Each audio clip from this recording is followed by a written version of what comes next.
New year, new me.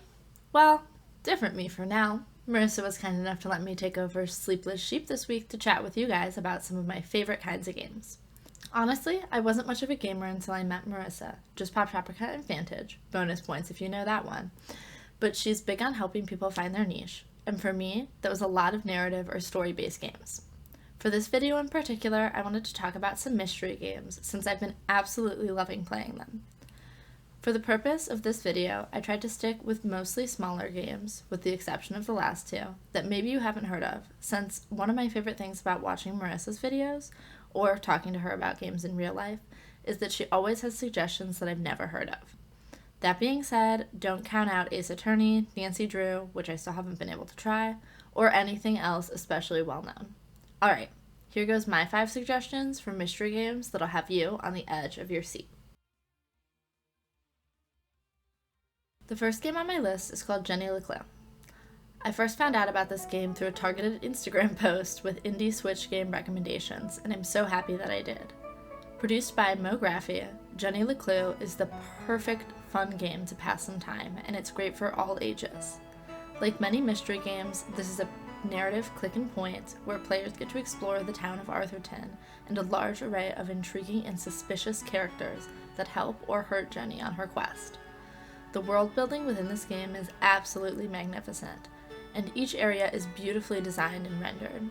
You play as Jenny, a small town girl in the not-so-sleepy town of Arthurton.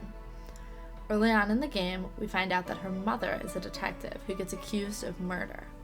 Jenny takes it upon herself to investigate and prove her mother's innocence, so you, playing as Jenny, must help her uncover all of Arthurton's many secrets.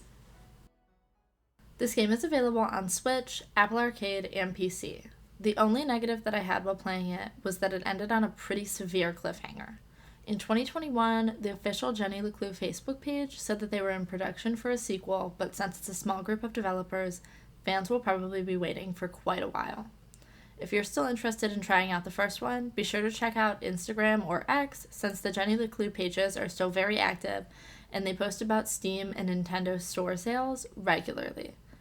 The game costs $24.99 on Switch and $19.99 on Steam at full price, but I think I got it for $2 during one of its crazy sales. Duck Detective, The Secret Salami. This is a random one for sure. I picked it up a couple weeks ago digitally since it was on sale, and I've been absolutely loving it. In a point-and-click narrative adventure, you play as a recently divorced duck who's struggling to get by. This game was released in May 2024 from Happy Broccoli Games and is available on Steam, Switch, and Xbox One and Series. It'll run you about $10, but like I said, it does go on sale sometimes. It's a quick one, only about 2 hours of playing time, but definitely a fun one if you're feeling up to it. I just finished this game right before I went home for the holidays, and I have to say it was a lot of fun. I love all the goofy loading screen facts, the nod to Reddit, and the character design was adorable. In general, I'm a huge fan of indie or smaller games, and I love to support smaller publishers, so I'm always happy to try something new. The gameplay wasn't anything too complicated, but I do think that this game is great for a wide variety of ages, and I hope that you'll give it a chance if it sounds like something you'd enjoy. Agatha Christie. The Agatha Christie games are a series of games based on her absolutely wonderful books. I own quite a few of the games and couldn't narrow it down to just one, since all of the ones that I've tried so far have been so cool. If you're an avid reader, these games will be the perfect pick for you. When I was in middle school, we read Agatha Christie's And Then There Were None for English, and it was the perfect introduction to her work. Once I got more into gaming, thanks to Marissa here, I found out that Microids had released this series based on her different books, and I had to get my hands on them.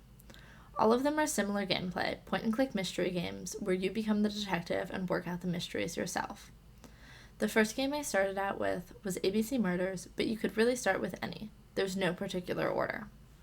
I hadn't read any of these specific books before playing the games, which I think made my experience really good, since I was able to play through them without expecting or anticipating anything. However, if you love Christie, I still think that these could be a great addition to your list, even if you do know what to expect. That's the magic of the video game medium. You experience it so personally that it changes what you take away from the story entirely.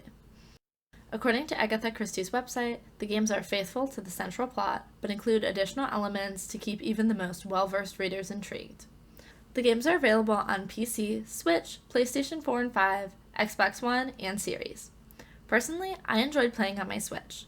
The handheld touchscreen worked really well with point and click, and it ran really smoothly. The game designers did a really good job of translating these into games too. From sound effects to artwork, I felt really engulfed in the world. Even when you walk, the click of your shoes on the ground sticks in my head to this day. Since there are multiple different game options, it's hard for me to try to give you a synopsis on any one of them.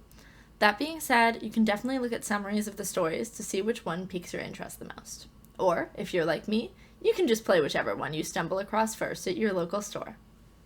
None of these are too crazy expensive, though they do vary a bit depending on the system and game. It looks like the London case on PS4 is the least expensive, coming in at just under $5 loose, just under $10 complete in box, and $15.99 new.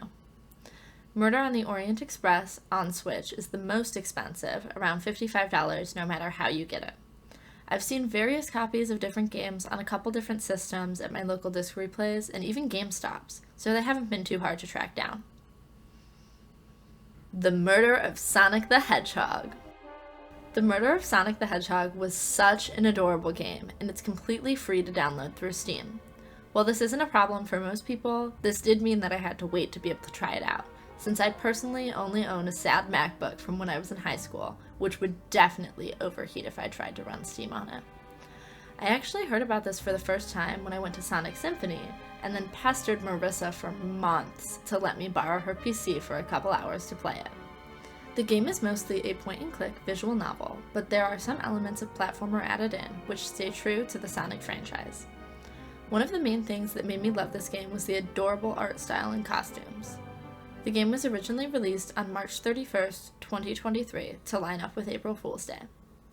I'm going to try to give you a quick outline without giving any spoilers. To celebrate Amy Rose's birthday, she and her friends get together on the Mirage Express to have a murder mystery-themed party where everyone is assigned roles. However, as the game goes on, we learn that everything is not quite as it seems, and begin to start playing real detective. Since playing this game nearly a year ago, I've gotten more into Sonic as a franchise and appreciate more of the little details in their lines, the train car sets, and everything else. It's friendly for people less familiar and extra rewarding for the diehards. Overall, the game was a pretty quick playthrough and wasn't anything too crazy, but I definitely recommend playing through it if you've got a couple of free hours. Professor Layton. For the last game in this video, I wanted to do one that was near and dear to my heart. One of the first mystery games that I ever received as a gift was Professor Layton and the Diabolical Box on DS. It's another point-and-click narrative. Shocker, I know. But this one also includes a lot of little puzzles that caught my eye. To solve each part of the mystery, players are presented with different brain teasers that test their knowledge.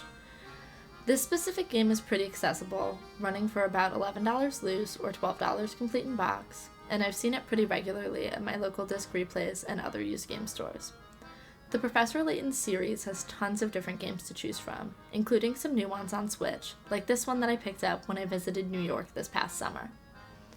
There are definitely some games that'll cost you a pretty penny, but if you're interested in trying any out, there are definitely some that are more accessible, like Curious Village.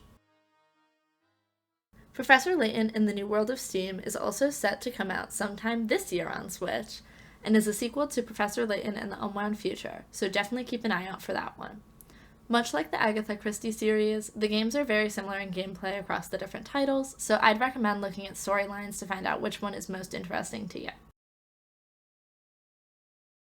Alright y'all, that's it for today's video. Thanks for giving me a chance to share some of what I love with you, and sound off in the comments if you've tried any of these or if you have any suggestions for other games. Catch you next time!